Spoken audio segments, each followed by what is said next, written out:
Muy buenas a todos, espero que se encuentren excelentemente bien este día, mañana, tarde, noche, cualquiera sea la hora que estén viendo o escuchando este mensaje, sana doctrina, palabra del Señor. Y en esta ocasión, hermanos, ya estamos prácticamente concluyendo ya este libro segundo de Samuel. Hoy día tenemos la lectura del capítulo 21, que tiene que ver con gigantes, con pactos, con cumplir la palabra y, si es necesario, con restituir aquellas cosas que de pronto se hicieron mal.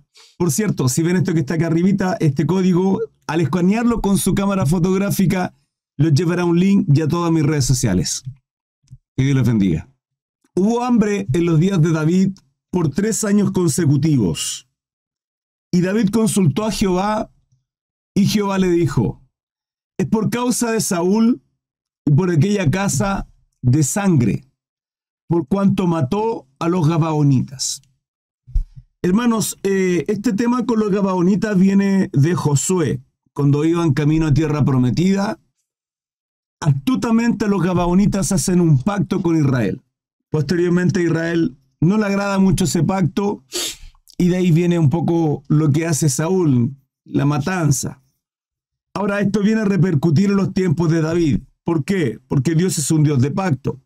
Y si Israel había hecho pacto con los gabaonitas, esto tenía que cumplirse. Ahora, David, que tiene asunto en esto, es el rey de Israel. Por lo tanto, tiene que cumplir el pacto. Y es por eso el hambre que había en los tiempos de David, el cual he mencionado este versículo 1. Entonces el rey David, ¿sí?, el rey llamó a los gabaonitas y les habló. Los gabaonitas, dice entre paréntesis, no eran de los hijos de Israel, sino del resto de los amorreos, a los cuales los hijos de Israel habían hecho juramento, ¿ven? Pero Saúl había procurado matarlos en su celo por los hijos de Israel y Judá. Esto está en Josué, capítulo 9, del 3 al 15. Dijo pues David a los gabaonitas: ¿qué haré por vosotros, o qué satisfacción os daré para que bendigáis la heredad de Jehová? Ellos, los gabaonitas, le respondieron: no tenemos nosotros querella sobre plata ni sobre oro con Saúl y con su casa, ni queremos que muera hombre de Israel. Y él les dijo: lo que vosotros dijereis, haré. Le está dando una palabra David para cumplir aquel juramento. Y ellos respondieron al rey: de aquel hombre que destruyó y que maquinó contra nosotros para exterminarnos, sin dejar nada de nosotros en todo el territorio de Israel, désenos 7 varones de sus hijos, para que los ahorquemos delante de Jehová en Gabaa de Saúl, el escogido de Jehová. Y el rey dijo: yo lo daré. Toda consecuencia, todo acto, más bien dicho, tendrá una consecuencia. Estuvimos durante prácticamente la mitad de este libro, segundo libro de Samuel, viendo las consecuencias de lo que es el pecado con David. Pero acá estamos viendo también las consecuencias del pecado de Saúl. Y esto, que era, se supone, un pacto con los gabaonitas, lo pasa a llevar y repercute finalmente en la descendencia de Saúl. Hay algo que tenemos que tener en claro. La palabra nos dice que nuestro sí sea sí, que nuestro no sea no. Tanto para con nuestro Dios como también con el resto. Cuidado con ligarnos con nuestras palabras, con prometer y no cumplir. Porque de una u otra manera las cosas van a tener consecuencias en nuestra vida. Y aquí podemos ver cómo hay consecuencias con la descendencia de aquel que tomó la vida de los gabaonitas cuando se había hecho un pacto con ellos. Y pide la vida de 7 hijos, 7 miembros de Saúl, y como David le había prometido, tiene que cumplirlo. Dice: yo los daré. Y perdonó el rey a Mefiboset, hijo de Jonatán. ¿Se acuerdan que Mefiboset en un momento fue desleal a David? No recuerdo en qué capítulo fue esto. Había sido desleal. Y Siba, su siervo, David le dice que queda a cargo de todas las cosas de Mefiboset. De alguna manera le quita todo a Mefiboset porque Siba había mostrado la deslealtad de Mefiboset. Bueno, Mefiboset después se le aparece y le dice: a David que había sido engañado por su siervo Siba. Entonces acá se encuentra David con dos informaciones, las cuales finalmente decide serán divididos, cada uno tendrá su parte, y Mefiboset le dice: Señor, a mí me basta simplemente con sentarme a tu mesa y comer como uno de los tuyos. Todo lo que yo poseo, simplemente déselo a Siba. Mefiboset no estaba interesado, y acá se muestra nuevamente la misericordia que tiene David con Mefiboset. Dice: y perdonó el rey a Mefiboset, hijo de Jonatán, hijo de Saúl, por el juramento de Jehová que hubo entre ellos, entre David y Jonatán, en ese pacto, en ese acuerdo, que se iban a bendecir mutuamente sus generaciones, sus hijos, su descendencia. David lo está cumpliendo.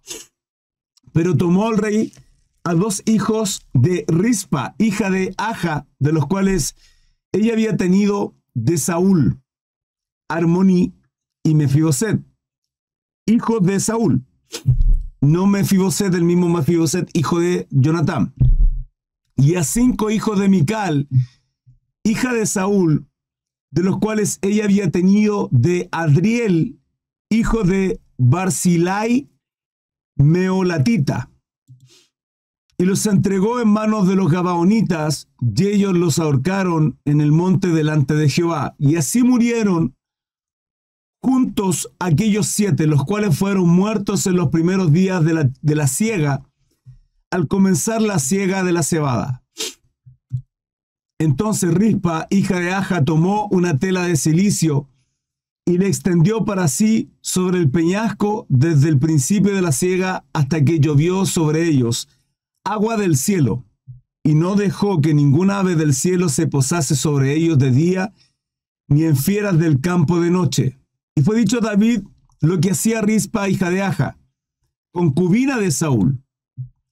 Entonces David fue y tomó los huesos de Saúl y los huesos de Jonatán su hijo, de los hombres de Jabes de Galaad, que los que había hurtado de la plaza de Betzán, donde los había colgado los filisteos cuando los filisteos mataron a Saúl en Gilboa, e hizo llevar de allí los huesos de Saúl y los huesos de Jonatán su hijo, y recogieron también los huesos de los ahorcados, y sepultaron los huesos de Saúl y los de su hijo Jonatán en tierra de Benjamín, en Sela, en el sepulcro de Cis su padre, e hicieron todo lo que el rey había mandado, y Dios fue propicio a la tierra después de esto. Volvieron los filisteos a hacer guerra a Israel, y descendió David y sus siervos con él, y pelearon con los filisteos, y David se cansó. Esto es hasta el 17.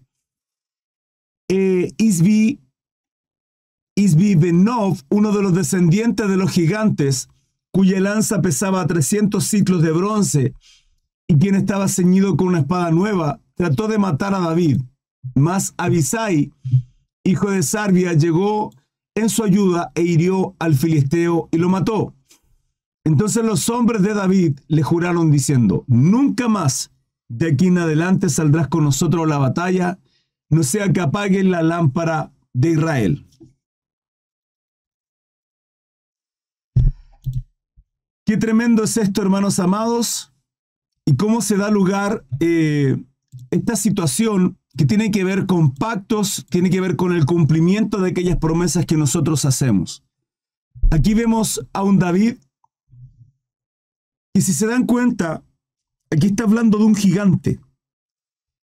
Gigante que cuando David mata a Goliat, no sé si recuerda la historia, no recuerdo dónde se encuentra esto, Primera de Samuel.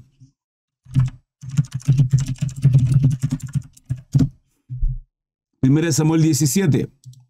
En Primera de Samuel 17, cuando David mata a Goliat, iglesia, él lleva 5 piedras.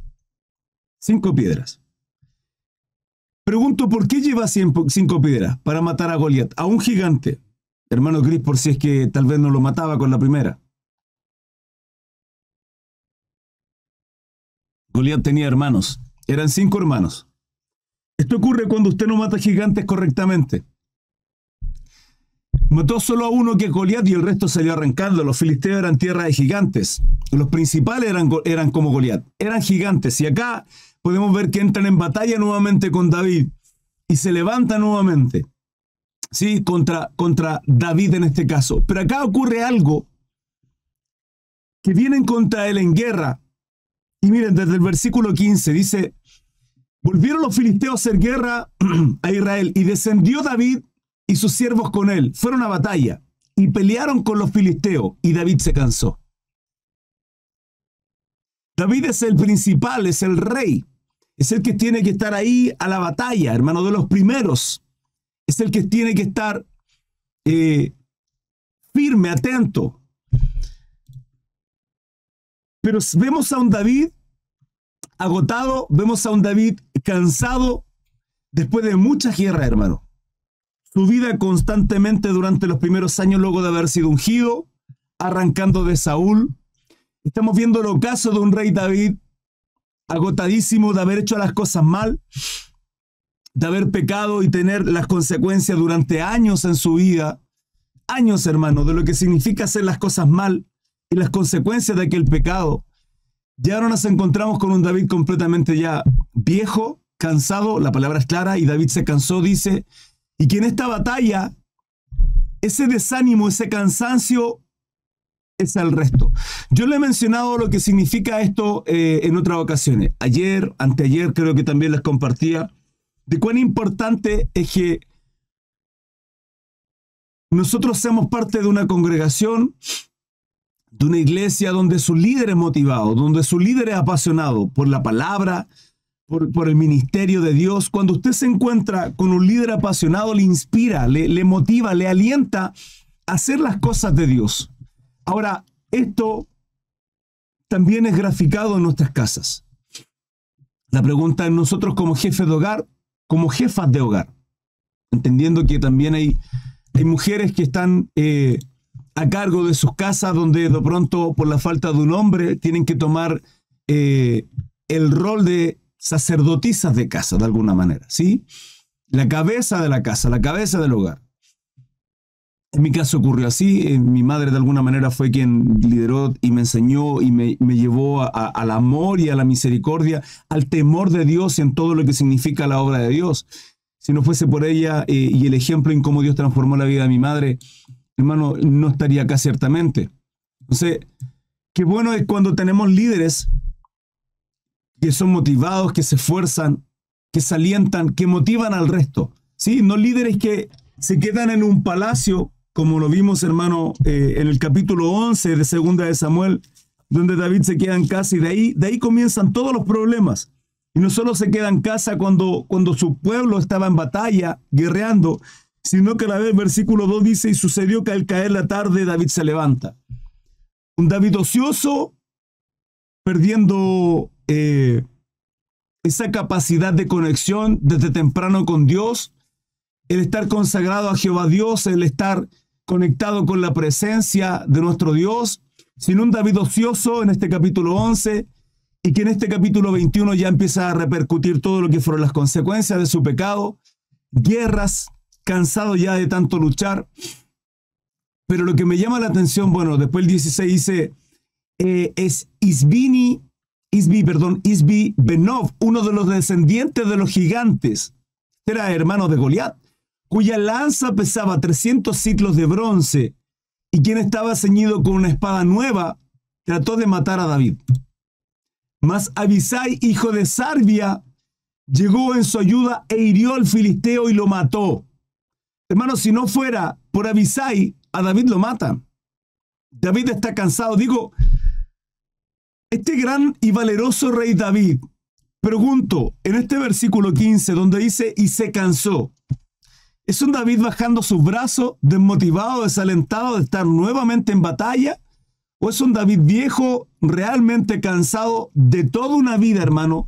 No solo de situaciones que lo llevaron a entender lo que significa la presencia de Dios en nuestra vida, comprendiendo, hermano, que vio el ejemplo de Saúl, lo que significa un hombre sin Dios en su corazón, y que posteriormente cuando él peca, David peca con Betsabé y mata a Urías Eteo, o envía a matarlo, finalmente es el autor intelectual de la muerte de Urías, y vienen las consecuencias de su pecado. David entiende lo que significa la locura de un hombre sin Dios en su corazón. Y cuando es confrontado por el profeta Natán, distinto es la vida de Saúl, que Saúl espera ser honrado delante del pueblo. David dice que se me quite todo, pero que la presencia del Espíritu Santo de Dios no se aparte de mí.